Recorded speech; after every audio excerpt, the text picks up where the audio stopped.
బైబిల్లో కొత్త నిబంధనలో ఆదివారంలో జరిగిన కొన్ని సంఘటనలు. నెంబర్ 1, యేసుక్రీస్తు పునరుత్థానం.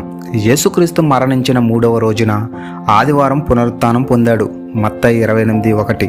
నెంబర్ 2, యేసుక్రీస్తు తన శిష్యులకు పునరుత్థానం తర్వాత ప్రత్యక్షమయ్యాడు. యోహాను 20:19.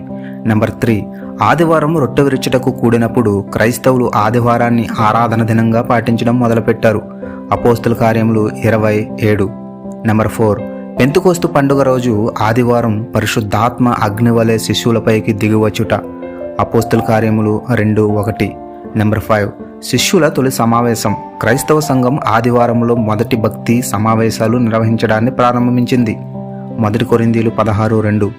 మరి నీవు ఈరోజు దేవుని ఆరాధించడానికి వెళ్తున్నావా లేక సమయ కాలాపానికి వెళ్తున్నావా?